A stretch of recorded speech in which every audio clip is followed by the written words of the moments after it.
All right. Welcome, everybody. Glad you're here. Today's devotion I actually found online. It's titled Graceful Working Together. It's written by Lloyd Wicker, who is currently serving as a chaplain in the U.S. Navy in Sicily. And it's from Romans 15, 1 through 7. Accept one another, then, just as Christ accepted you, in order to bring praise to God. If we are serious about living a life of Christian faith, we must keep in mind how our actions affect others. We cannot grow in faith all by ourselves, nor may we forget to tend to the well-being of others. Even if we have broad diversity, there can be unity when our shared focus and purpose are about loving God and neighbor. Mutual hospitality is a vital part of building unity as God's people. We build unity when we look out for one another. This means we are to help others out, even when it might not be convenient. Paul speaks directly to believers who are strong, including himself in that grouping, because those who consider themselves strong can easily be tempted to look down on others who are not like them. Going even further, Paul says we are to accept one another just as Christ has accepted us. How did Christ accept each one of us? He accepted us with plenty of faults.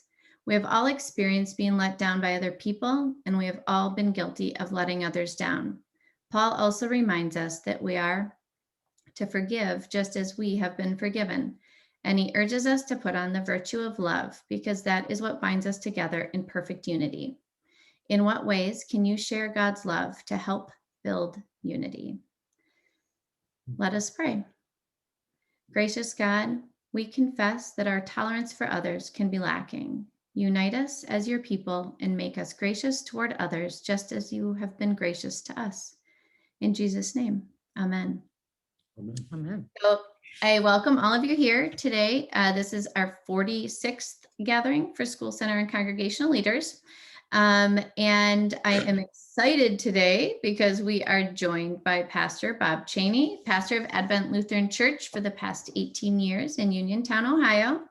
Pastor Bob is active with the Northeast Ohio Synod, Lake Township Fish Organization, which I'd like to know more about, the fishing, and St. Luke Lutheran Community Board. And my dear friend director, Sara Kantorik.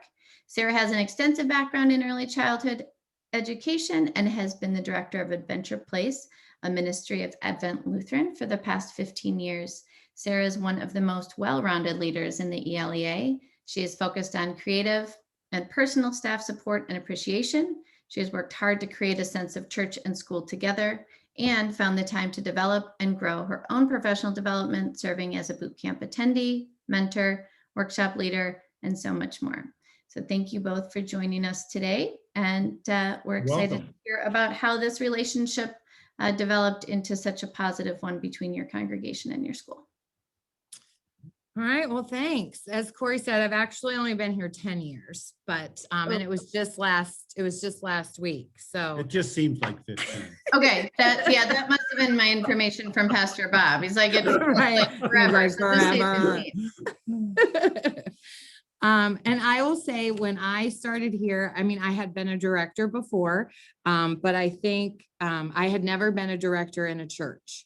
So it's a completely different ballgame than it is. Oh, hi, Bev. Than it is in, working for profits or in school systems. So when I came in, I walked into, I couldn't get into my computer. It was picture day, and there were boxes to the ceiling of candy bars that the fundraiser started that day. So I was like, okay, we hit the ground running. At the center that I was at prior to had closed just due to financial reasons. So I was definitely grateful for the opportunity and excited to get back to work. The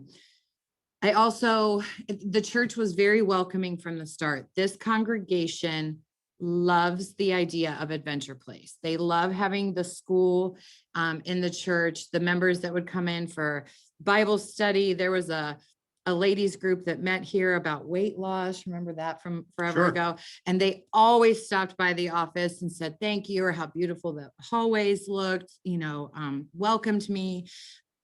I had also walked into the school had just suffered a loss that the church had covered. I had started in March, so they had covered from the year before. And as much as I knew the church loved the school, they were ready for the school to kind of run itself and just kind of, wanted to enjoy having Adventure Place and not as much as, for lack of a better term, be a burden on them. So once I kind of grasped that and was talking with Pastor Bob about the deficit that was just paid, that was my first goal, was the school was to run on its own. So as much as they loved it, I felt those concerns, but fortunately, we're sitting 10 years later with a very promising budget and a promising, surplus. And we've been able to do a lot of great things. Since I started, we've upgraded our playground. We've added an infant and toddler playground. We expanded to 4 preschool classrooms instead of 3. And the church renovated the sanctuary side and built on to add more church classroom space. And it's the same, we also added an infant toddler program. So our state initiative is called Step Up to Quality, and we just received our 5-star rating at the beginning of the month. So, it's been a very promising 10 years. And with the last year being a pandemic, through a pandemic, we did shut down completely for 2 months, but we bounced back very quickly and very successfully. So, and I will say that, so all of the success, it came with the blood and the sweat and the tears. So, at the beginning, I had a very hard time understanding why I couldn't use every space in this place. Like, we're a school, we're here 40 hours. And at the beginning, it was respecting the church's space as a church on Sundays. I will say Bill Hurst was a huge, huge, huge factor in me learning that it's not us and them, that it's we. And for those of you, I'm sure most of you know Bill. I mean, he has at every conference, I think I take that class every conference, even though I bring something away from it every time I listen to him, because he is definitely a pastor that loves having a school in his church. They're out of California, correct, Corey? Okay, yeah. So with that, just really listening to his word and growing at the beginning, with Pastor Bob. I had never worked with a board before, so that was something different. And getting permission for things that before I just did because it was in our school. Our school was our school at the time at my last place, so we didn't share it with anybody. So I remember shortly after I started, there's a room they use on Sundays when they're in session that the gentlemen count the offering, and the trash can wasn't in there. It had been moved. I mean, I thought I was going to start World War II. So I was like, I am not fighting over a trash can. I'm going to go buy a new one. But that was a big eye opener as to okay, they like their space in a certain way, and their items, need to be there on Sundays. My first thing I did was open a 3rd preschool classroom, and it was a classroom that the high school used. And I really had to beg, steal, and borrow because this classroom had couches in it. And it was a rite of passage that these kids got to be in this classroom with the couches. But looking at it from an Adventure Place standpoint, I could fill that room in a heartbeat, and I did. And so it was a lot of give and take, and it was a lot of dialect. And it was, number one, I think it was support from Pastor Bob. It hasn't always been easy. Most of you know me that are on here personally. I can be a little extra. I can be dramatic and quite, passionate, let's just say. I used to have hair. Let me just say that. And I will say, it took a lot for him he was very patient with me, and he's the perfect yin to my yang. I can go into his office all fired up and he'll just be like, okay. And it just like instantly like brings me back to reality. Like, okay, yeah, we can just talk about this. We don't need the drama. And actually I've kind of learned, I mean, I have 20 women here that I manage. So I've learned a lot of his man techniques to use on them because, drama times 20 can take this girl through the roof. So, I mean, there's times where I'll go in and just be like, okay, I just need to vent. Blah, blah, blah, blah. I'm better. He's like, you're better. I'm like, I'm better. And I'll get up and leave. We won't even talk about it. I just have to get it out, but I can't vent to them. I need to vent to him. So yeah. I guess go ahead. I mean, what was it like? What's it like having a school in your church? Well, we've had a school in the church long before I even started here, and certainly long before Sarah, but there was some things that had happened. The congregation started this as a signature outreach ministry for the community back in probably the late 80s, early 90s, where it was like a latchkey program. And so, and it did well in the community, but at the same time, we really hit a rough patch in 2008 when we had a longtime director and who was a member of our congregation. The day after Christmas in 2008, she had a heart attack and died. And it just sent us reeling for about what year did you start? 2010. 10. And so it really sent us reeling for a couple of years. We made some poor choices. The board and I made some poor choices on hiring a new director. I think some of it was done just as a rebound. And then, I am also quick to remind Sara that she was one of the people that initially didn't take the job that we offered to her like a year before. And so I remind her of that once in a while, that she let us off the hook for a year, but in the end, it's worked out beautifully because she's been able to then, as she said, when she started, we were certainly in the red, and with the stuff that she started and put in place, then it became, certainly continues to be a significant ministry for our congregation. As she has said, the Adventure Place board is some members from our congregation, but also a few parents that have had kids here in the program, and some people from the community, and they do kind of answer to our church council, but we try to let them run and do the things that they need to do independent of the congregation, so that it is somewhat of a, like I say, a separate ministry. But it's worked out extremely well, especially since Sarah's been here. So it's been good. Corey's got her meeting. Oh, sorry. Can you go back and talk about your board? Was the board established prior to you being there, Sara? Yes.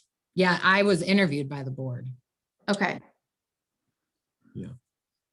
A friend of mine serves on the board, like somebody that I've known through the field. He wasn't a part of the interview process, but he's the one that said, hey, Advent is looking. And Pastor Bob is right. The first time I did turn down the position. And then when the school that I was at actually closed, Joe said again, my friend said, Adventure Place is hiring again. So I took another chance, hung my head a little bit lower, but yeah, so. It's a dynamic that I sometimes hear about where, a new director and a pastor have a great relationship, but then that board kind of has friction of who's in charge, right? And how does the board serve? Are they more of an advisory board? Are they more of a policy setting board? Are they really an oversight between director and pastor?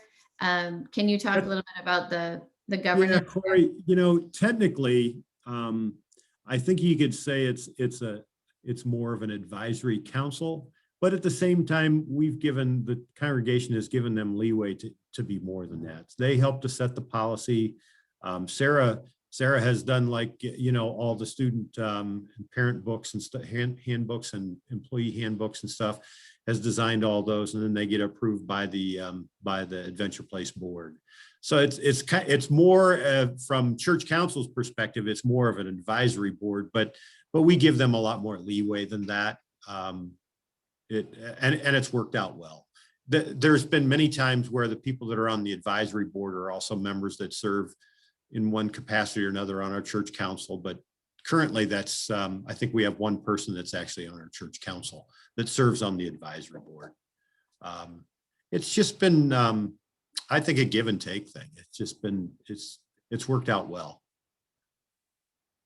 And I can say, you know, from the give and take, that was the hard part for me, you know, at the very beginning was I wanted to do a project and Pastor Bob would remind me that, well, the board has to approve it or council has to approve it. And at first I would be taken back, like, why? This is Adventure Place's money. This is, you know, we've done this work. And in talking and just and explaining, again, being patient, he gets where I'm coming from, but let me show you where I'm coming from, me actually hearing that.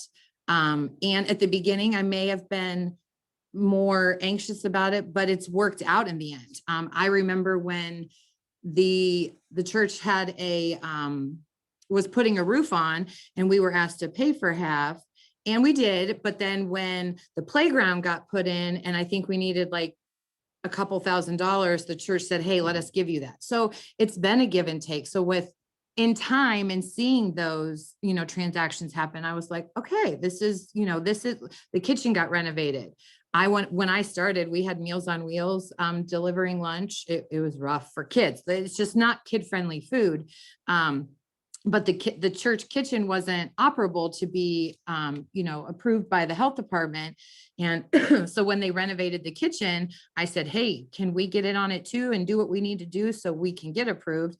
And then we worked together on that and the payment as well. So, you know, when I saw that it was, you know, again, it wasn't just about Adventure Place, but they never made it always about Advent Lutheran Church as well. It was us.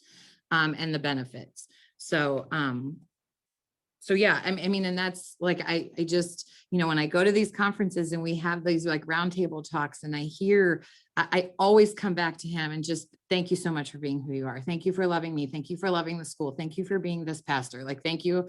You know, Corey, I tell him your story all the time of your your first job when you sat down with your pastor and he was in his office and he said that and looked out the window. That's not my problem. And I just remember going, like, what? Like, I mean, he plunges toilets. He's a do it all guy here. Like, what? The thermostat's not working. Hey, Pastor Bob, can you come look? Like, he is completely hands-on, but not in a micromanaging way. And then that's, you know, I think that's the part, like, he's always the first to praise me to the congregation, but to praise me and tell me that I'm doing a good job. When he sees the financials and we're in the black, he thanks me.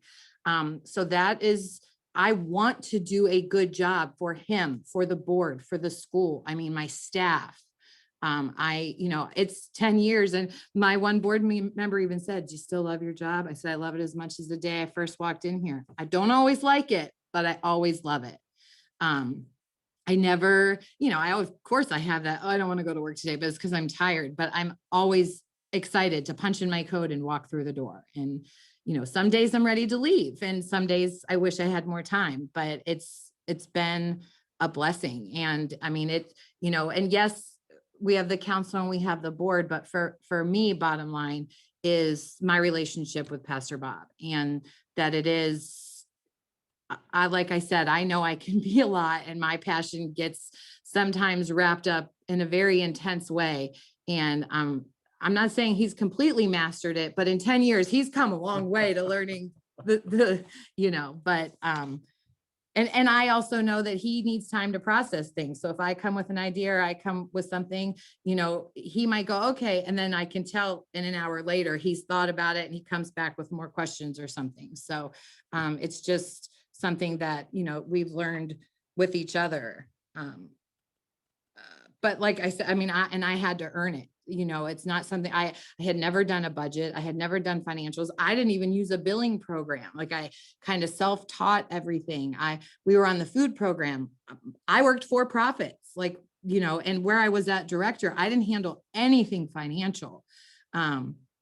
I remember walking in and people had owed money, and the one dad came in with his bill and he was like, this, I've never seen one of these. And I was like, oh, okay. So okay. Because the director that before me, she was kind of let go. So it wasn't like I came in and asked her any questions. Like I really had to just get in there and figure things out. And that's what I did. I read a lot. I went in and said, hey, I'm going to Columbus for a training on the food program. And he said, okay, go. Like, obviously it was going to better Adventure Place. So he was all for it. I love a challenge. So, it was a fun challenge, and it's been a successful challenge, and it's been a challenge that we've seen the benefits of. And just, having him as my tag team partner has been all the difference. One thing Corey didn't mention is Pastor Bob was up for our Northeast Ohio bishop. He was nominated to take over. I may have had a mild panic attack when he told us, because the thought, I'm getting tears in my eyes thinking about it.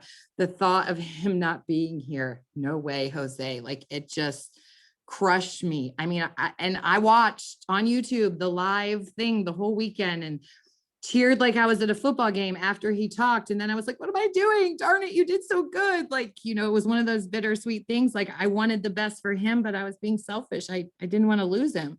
So it was one of those like, attaboy, but thank God you're staying.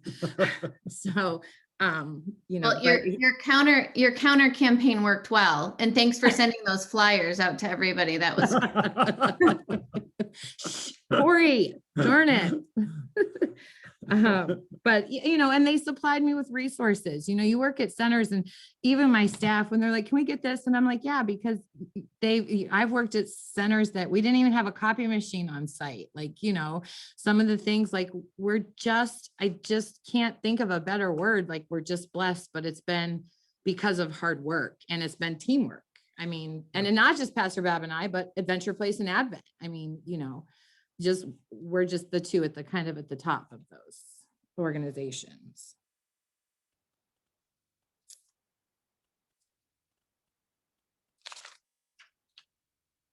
And even, I guess, and on our background, like, and even through the pandemic, when we closed our doors, and we were closed for 2 months, and my staff got to stay home, and we still paid them. We paid them for the month a month for our surplus. And then we did get the PPP loan, and I came in, and to say I wasn't very happy about that at the beginning may have been an understatement.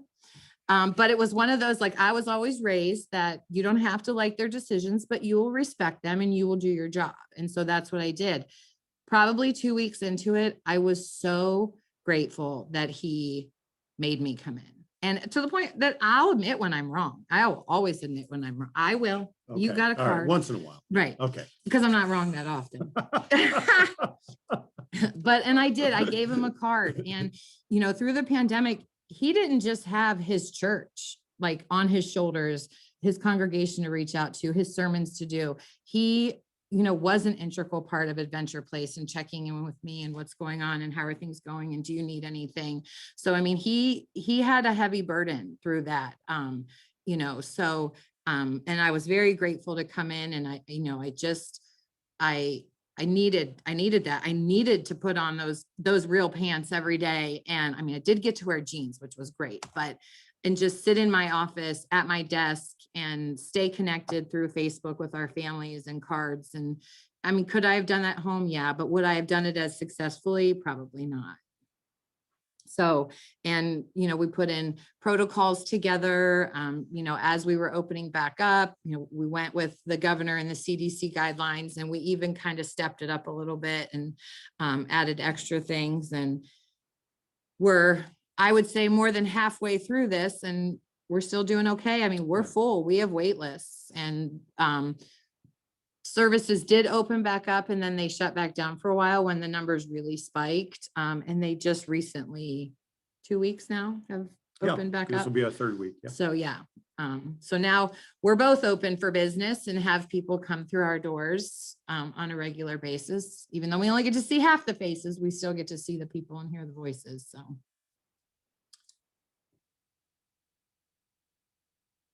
I'm trying to think what else, Corey. Can you talk about the Pastor Bob, your involvement with the students and parents and families of the school? Yeah, I think certainly many of the kids, when I see them, they know who I am. And I don't spend a lot of time here, in each of the classrooms and stuff, although I'm in the facility every day, because of the other stuff that I need to do. But most of the kids, they know who I am. And certainly when I see them out someplace, they know my name and will run up to me and stuff. And some of the parents do too. Certainly try to attend, the major events, the graduations that we have here for the kids when they graduate preschool, and any of the Christmas parties prior to COVID that we have at the center, and those types of things, just to be a part of that. I think that I probably don't do a good enough job of, and at the same time, that's not what our center is about, but there's a lot of folks that come to Adventure Place that don't transition to the church. And that's not why we have them here, but we could probably do a better job of integrating folks. That's probably one unmet goal or need that we could utilize, but there's enough of a relationship that I don't know all the kids certainly by name or anything, but they know who I am, and I recognize the ones that quite often. He's like a celebrity. When he Yeah. walks into the classroom, they're like, think he's like Pastor Bob. They get so excited.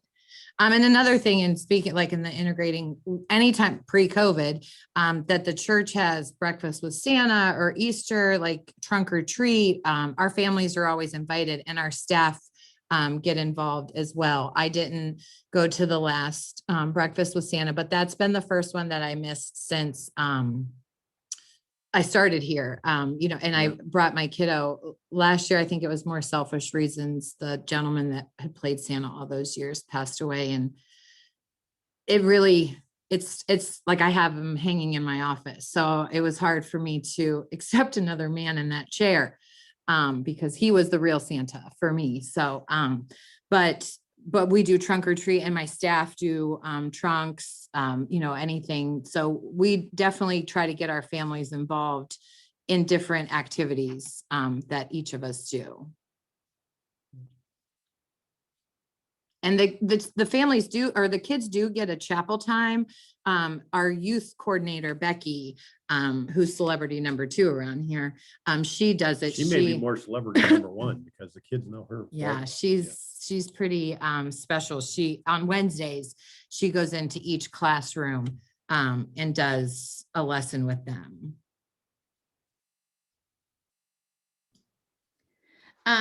Sarah and Pastor Bob, we could call out some people who are with us today and just ask about challenges and celebrations of the relationship they currently have.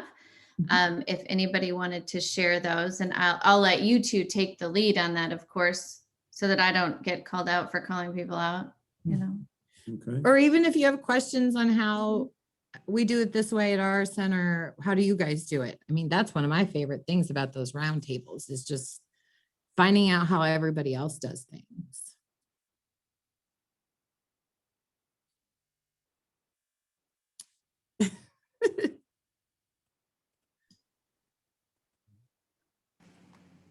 I'll ask a question.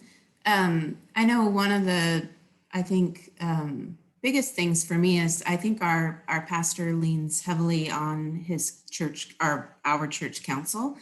And so many things are discussed there. And I've often, not that I feel like I want a seat at that table, because I certainly don't want an additional meeting to attend and have to listen to everything that they go through.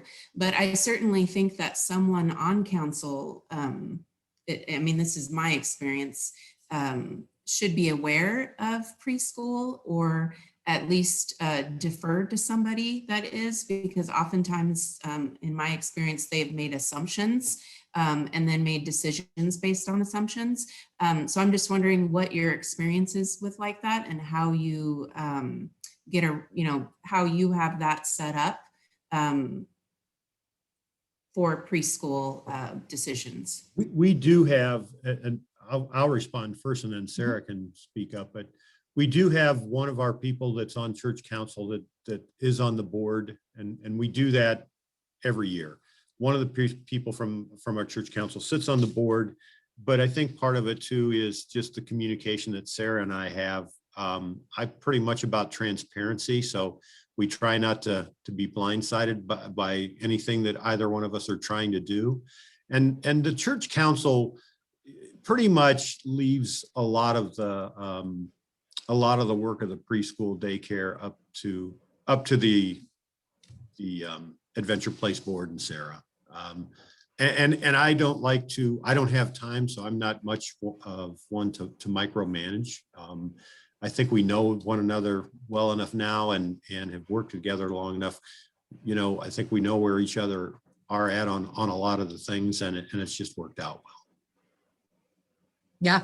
Oh, no, I totally agree. And I know, you know, this is kind of a big topic at the conference in general, is just the board. And I know some do go to council meetings. I don't think I would ever like be unwelcome there, but I've just never felt that I needed to go. You know, currently the person that we have as a liaison, he's a super guy, where I know he would relay information. I mean, even though he may not, I don't know if he technically serve on the board or council, he goes to both as well. So, you know, if anytime anything's reiterated, I mean, I feel 100%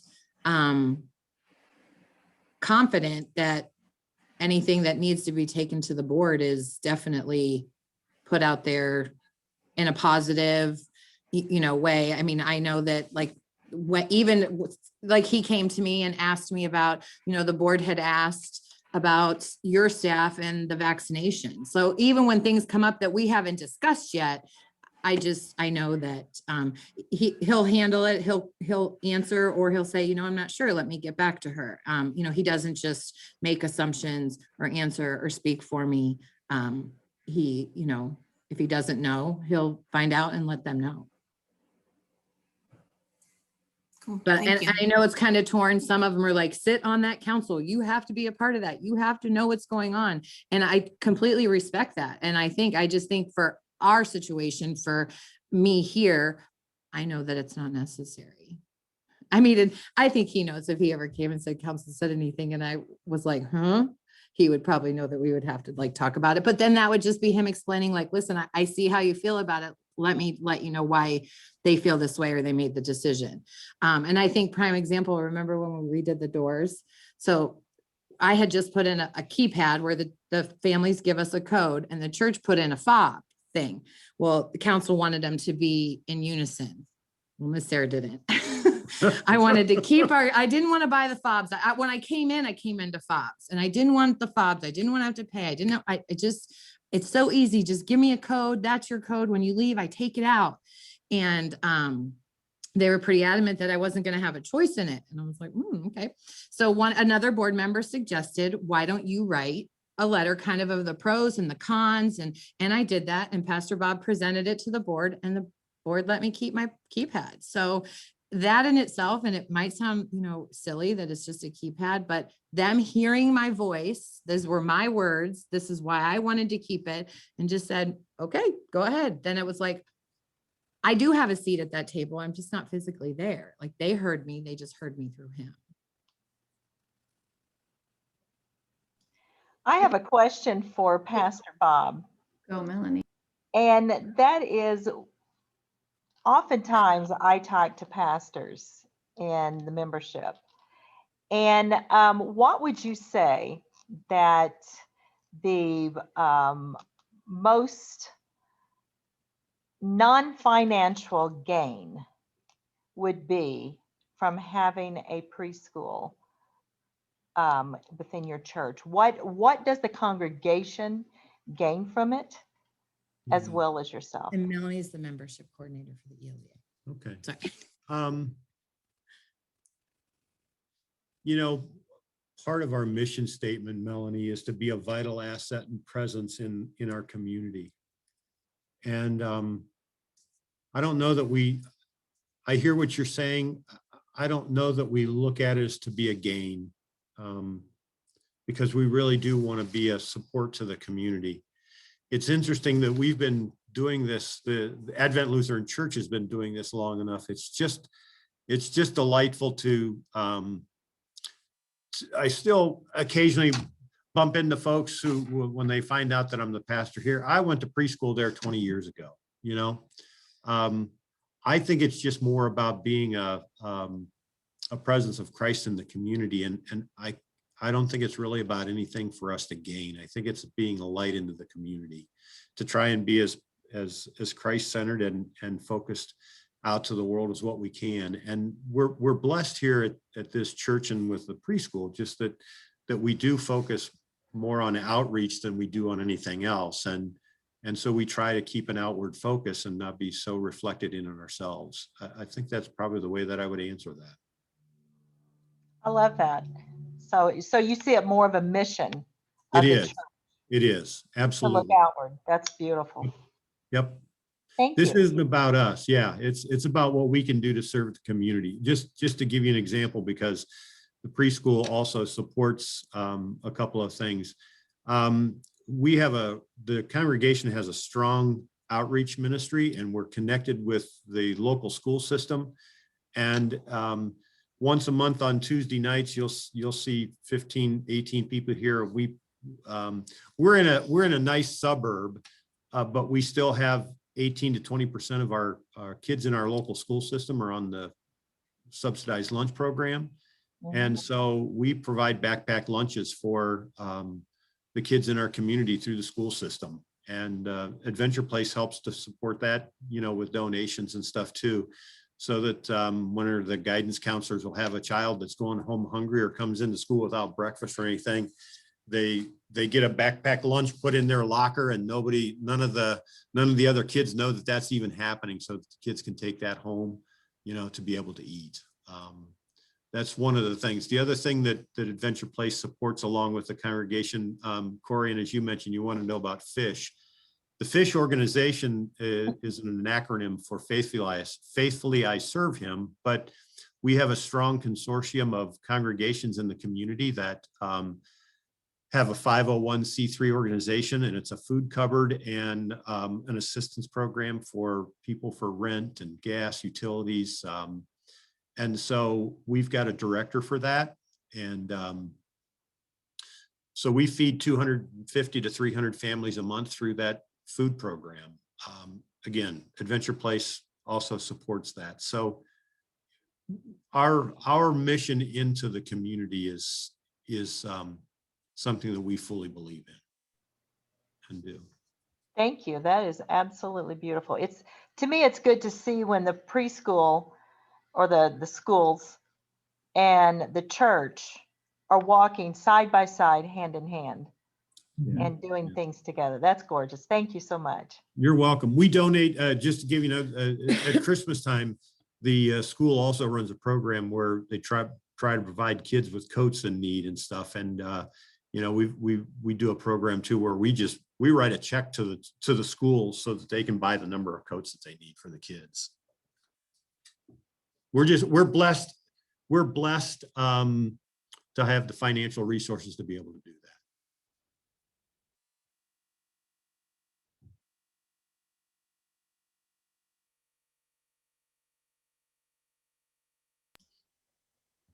that. I saw Kate get really close. Oh, there. Yeah, I was pondering because my question's not as warm and fuzzy as Melanie's, just because it's a little. That's okay. I'm curious about things like your roof comment, paying for the roof. How do those decisions come to be? Like, how do you make those decisions? Are there written agreements between, with the council and what they expect of the ministry team and the preschool, or do you just kind of see what comes up and you sit down and decide, in those moments? Yeah, Kate, it's primarily a thing where we certainly, the church board works, I think, with Adventure Place through Sara. And it's always, as she's saying, a give and take. So let me give you an example. We're still here at the church preschool.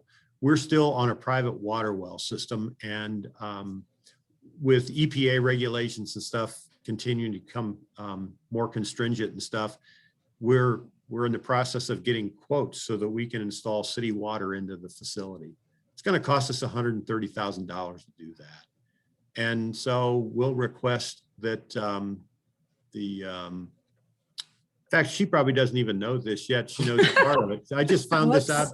No. I just found this out a couple of minutes ago because I had an executive committee meeting and some things. But we're going to ask the Adventure Place Board to provide, half of that cost. And if they can do that, that will be great. When we did in 2015, we did a $1.7 million renovation to our facility. And as Sarah was mentioning, added on and put on the infant and toddler rooms and stuff. The Adventure Place Board stepped up to say that they would provide $200,000 of the cost of the construction. And so it's always been a give and take. And it's just worked out quite well. Kate, we don't really have anything written in stone as to how that stuff gets divided out. There's been some years where Adventure Place has paid more than their fair share for some renovation that we've done. And there's been other years where the church has been able to do that. It's really just been I don't know. It just works out well for us. Yeah, I mean, well, you all seem, I mean, I clearly have a relationship that you can come to compromise and understanding with one another. Oh, Yeah. and Super I'm important. glad you said that, because even, when he said, like, with taking it to the board, and just because it comes to the Adventure Place Board and they say, hey, we want you to pay for half, it's not like every board member is going to sit there and go, okay. Like, Yeah. some will question and some will, I'm not saying look out for Adventure Place, but say, okay, well, if we do this, like he said, we agreed to pay the 200,000 over the course of 10 years. So I can hear one board member now saying, if we give you the 60,000 for the water, does that mean Sarah will be given grace if she can't make that $20,000 payment this Absolutely year? not. Right. But yeah, he probably knows what board member I'm talking about as well. Yeah. So, but that's, for me as the director at Adventure Place, I appreciate that. I appreciate somebody stepping in and saying that on my behalf. So it's not written, there's no signature, but it's a verbal agreement. We do take minutes. So where they, if we are gonna, pay the half of it and I can't come up with the 20,000, it's okay. And I will just say we're in year 4 and I've only got like 40,000 left. So I'm doing pretty good. That's another challenge of mine. Like, that's another one. We're going to do this in half the time. Well, So, and there's so many life situations that come up with buildings Oh, yeah. and things Right. like that you can't anticipate. And Right. if you always assume you're going to split everything evenly, that's not necessarily equitable. Or Yeah, no, we don't doesn't make always do sense. that. So, yeah. It happens that way often, but there's no set rule. Okay. and I always, I look at things like, I know everybody's budgets are different. Like, we're here all week, and the lights are on and the heat is running or the air is on and the toilets are being flushed. Yeah. And I don't really pay utilities. Like, you know what I mean? So, I mean, I pay a certain amount to the church in general. What they do for it or where they put it, that's, I don't know. Like, I pay phone and copy and things, but, so it is a give and take. Like, I'm not asked all year to pay for that. So in Right. my eyes, you need 60,000 to do the water. Okay. Like, and knowing that we're okay to do that too, because we are full and have wait lists and, the future looks promising. Thank you. It's helpful. As long as we don't get like some flesh eating cooties out there to go along with COVID and shut the world down again, I think we're okay. And I think what you two are such a great model of is that transparency. So while, we could look at this and say, oh, well, you don't have these things in writing, but you do have a governance and structure in place that if, Pastor Bob was called tomorrow to be bishop and somebody else stepped in, there's already, sorry, Sarah, deep breath. Yeah. There's already so much structure in place with your boards, with your council, with representation that really understands what's going on, on a real on a real detailed basis. You have people who understand the full dynamic of the school, who can share information. And so, you know, when you wrote your letter, for example, about the locks, all that needed to happen was for them to understand your perspective, because everybody else was thinking about it from their perspective. And so that give and take of information is just so much easier for people to absorb when it's kind of built into the conversations, rather than, you know, 6 weeks down the road, after there's been meeting after meeting and discussion, somebody hands over, you know, a document saying this is what we decided. That's not helping people to make really good decisions, and to feel like they're part of the process. So your transparency, I think, is a wonderful model for our church and school leaders. And that's not to say too, Corey, you touch on a good point, that some of that couldn't change if I weren't here. But again, the council and the Adventure Place board know that our mission is outreach. And so while some of the things may change, I don't think it would be drastic. It would be for me. I'd be completely dramatic about it. But I mean, and when he sat down and, you know, he told us about it, first of all, he put a piece of paper in front of me like I was going to read it. I was like, no, just tell me what this says, what's going on. And he said, you know, and I told it, I mean, that was my concern. You know, you have it, whoever, if it's not you, whoever is in your position needs to know you are in a church with a school. They have to be okay with it. They have to accept this. They can't, you know, and his first words were, Sarah, the congregation would never let anything happen to Adventure Place. So that just made me feel, not that I wanted him to go by any means, but it made me feel safe knowing that whoever was in that, I had a whole congregation of people behind me, not just him. So we're known in one of the things we're known for in our community is our preschool. So it's significant, and we are well thought of, and we want to maintain that.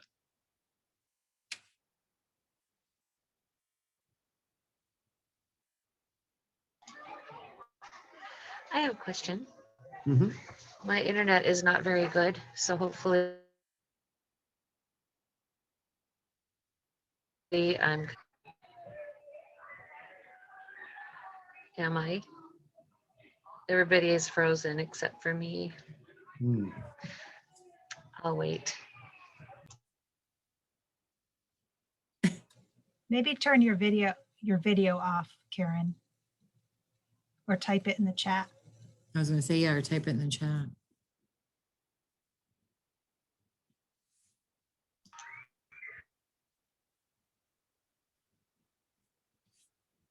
Let's shoot. Every time I bring this up, I can't. I think we can hear you, Karen.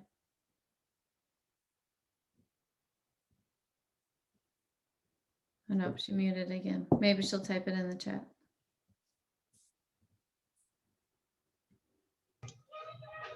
Okay, can you hear me? Yeah. Yes. Hey, this is great. I've got 3-year-olds dancing to the Flight of the Bumblebee right on the other side of this wall. And so it's kind of crazy right now. But I was just kind of curious about a couple of things. You had mentioned trying to get the families that come and bring their children to our school to, you know, try to get them to transition into worshiping, you know, at our church.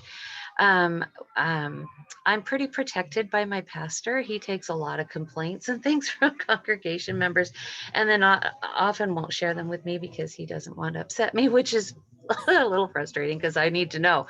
But we've ebbed and flowed, and we've been up and down, and it's with the relationship between the school and the church for quite a few years. And I have people in the congregation that want to know why, you know, why aren't these families coming to our church? And we really don't have much of a youth program in the church right now. And I remind them of that they need something to want to come to. I try to say that as nice as I can, but it's just the truth, and it's kind of harsh. But then So I'm wondering, you said that you were trying to work on that at your place as well, about getting families interested in coming to the church. And so I am curious about what some ideas that you have for that. And then my other question was, is it common or uncommon for a church school, or a preschool within a church to pay rent to the church to use the facility? This question has come up a couple of times from different people in our congregation. Not a lot of them, because we do pay our utilities. We do pay for the lights and to be on, and the toilets to be flushed and all of that. So we pay our share on all of that. But that question comes up sometime as a way, I think, to help the church out financially, which I'm not opposed to, obviously, but I just don't know if that's the common thing, if these church ministries are paying rent. So I'm just kind of curious if anybody here has an answer to that, or if anyone here in this meeting does pay rent to their church to have their school there. I think that question's been asked in the Yahoo, or not the Yahoo anymore, the email group, right? Yeah, and some do, and some pay a lot, and some pay none, and some, I wouldn't say mine is rent. I do make a payment at the beginning. When we first did it, it was really low, and then it kind of gradually went up, and it's nothing that the church has ever come to me and said, hey, we want $5,000 a month. When the conversation was brought about, and it's probably been 3-4 years ago, that they would probably maybe like to see a contribution. We kind of set it at the Adventure Place board, set it at a number. The council said fine. And then it, has went up maybe $200, $300 a year. With actually the last year, this year's budget, it went up, but last year's budget, it had not increased. It'll go back. So it wasn't anything, but I mean, I know for a friend of mine in there, she pays, plug your ears, $6,000 a month to her church. Like, I mean, so some of them are hefty payments. And then some don't. I wouldn't say, I mean, Corey, you might know better than me, because just from talking to other sites.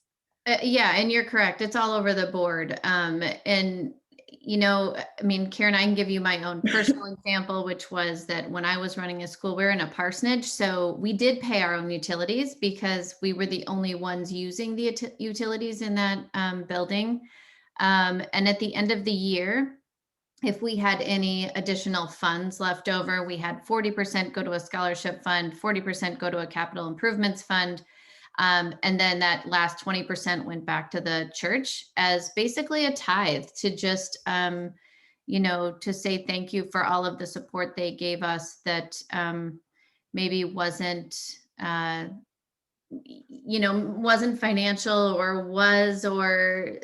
but it showed that that we were in it together. So unlike Sarah, I didn't pay for copies and things like that. That was over in the church office.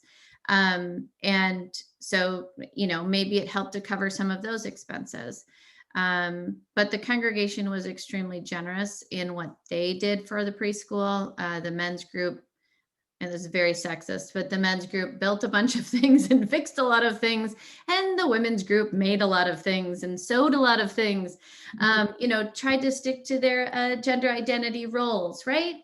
But to just all of that to say that there was all of that give and take. And I think that's what made things work, was that it was an agreed upon, and that was a document. We had that written in, that if there was an overage, that's how those overages would be set to zero at the end of the year.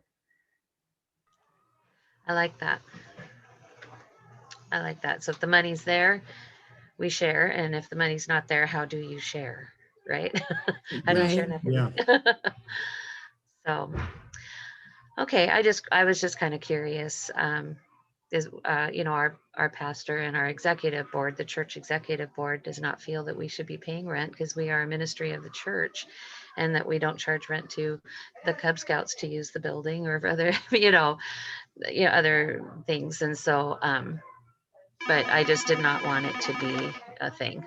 You know, I don't want this to turn into a big thing. I mean, I've been here at the school since 2000, working in the school. I'm a lifer at the church, but I've only been, this is my 3rd year as director. And so these 3 years have been kind of crazy, but, I'm waiting for the dust to settle. I'm waiting for COVID to go away and health district guidelines and all those things. But we are open. We've been open since September. So, and we shut down for about a month and then went online, which was it was crazy. It was crazy, but I'd do it again. I'd do it again 1,000 times because it's worth it. But anyway, but the other question though about trying to get these families that we minister to through the school to the church.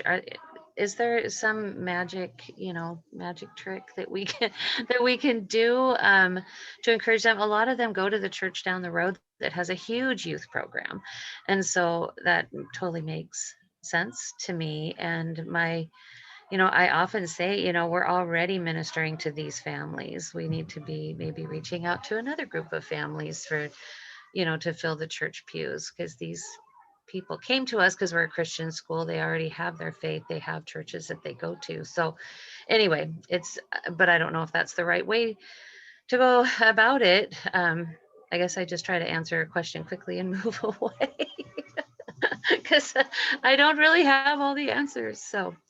Or maybe no one does. I don't know. Well, and I can say, with him, I think it's a great goal that he has. I don't think he would have to work very hard at it. Really, it's just making a presence. And like he said, like he doesn't spend a lot of time back there, but they know who he is. And Right. Just going home and the kids, kids randomly say things like, oh, Pastor Bob was in my classroom today. Like just getting his name in their house, and the parents go, well, who's Pastor Bob? Or, oh yeah, they said they saw Pastor Bob, or they love Miss Becky's Bible. So it's just getting their names in the kids' mouths to take it home that sparks the conversation there. Because let's be honest, if the kids are excited, parents are always excited about what their kids are saying. And especially when a stranger's name comes out of their mouth. So who's like Pastor Bob? Uh-huh. I have been affectionately known for a while as Pastor Poopy Pants. I wasn't gonna Nice. say it. Nice. He unclogged a toilet and the kids were like, Pastor, they just thought he was like a superhero. And I was like, yeah, like we could call him Pastor Poopy Pants. We can get him a cape. And they just thought it was hilarious because we have this one toilet and he can snake it really well. And I don't have, so yes, I wasn't going to say that, but I'm glad you did. Oh, that's funny. And I think, Karen, I would just add that, so often, so for kids, they're coming to our schools and they're integrated into our building and they know the people. And if their parents aren't members, it becomes the children's identity, right? This is my school. This is my church. And I've heard it before where parents, they'll say on a Sunday morning, okay, we're going to go to church. Well, they just happen to drive by their school and the kids go, whoa, well, that's my church. That's my church. That's my school. Like, where are we going? And then, the more that we invite families to participate in congregational events, so the trunk or treat, the breakfast with Santa, any of those events, if you have community meals, if you have special events that are taking place, when high school graduations are taking place, are there siblings of preschool children that you can lift up with the other seniors that are graduating? And when we do things like that, then the adults in these children's lives feel like they're part of the community. And when they're ready to make a change or they're ready to find a church home period, that's where they look because they feel comfortable. They already know people and they feel like they're part of that community. It's all about going back to those relationships. They feel like they have a relationship with people. They feel comfortable. We've all been, walked into a church that is new to us and you kind of look around, you don't know anybody.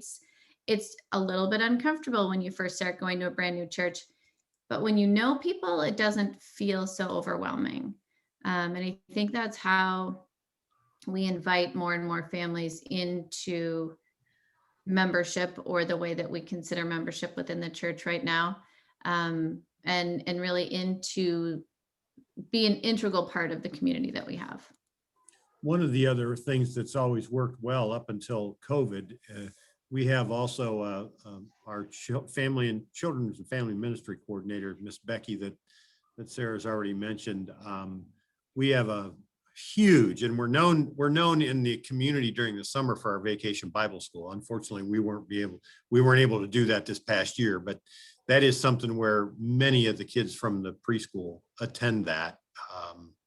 And we're that's even been closed that week and they still come and attend. So, I mean, yeah. And this whole place transforms. There's not a nook or cranny that isn't utter chaos. Yeah.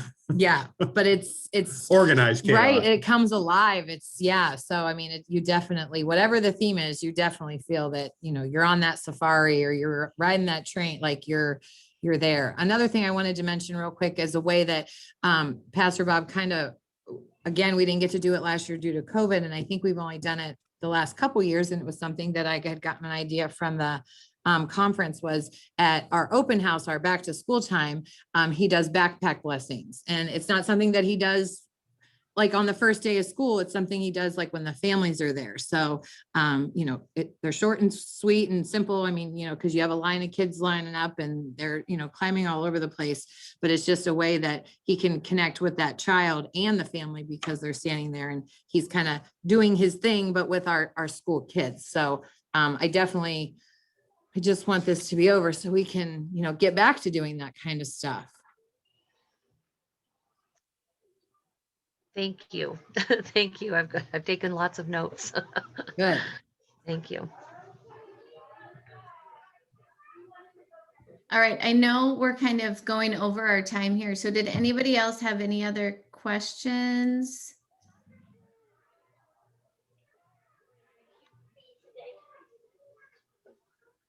And Lynn, thank you for joining us. I sent you a little chat, but the recording will be up later.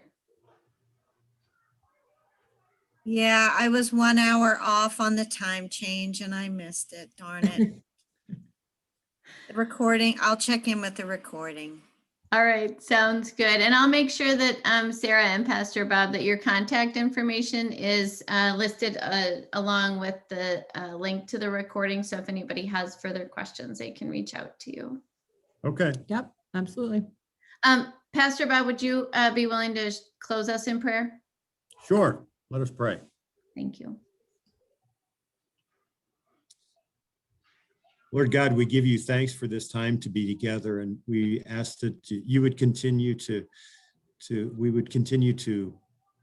be led by your Holy Spirit and called to do your work, to be the light of Christ for all the people that are in our care.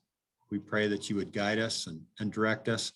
Help us to be those people who bring in the reign of heaven here on earth for all who come into our facilities. All these things we ask in your Son's name, Jesus Christ our Lord.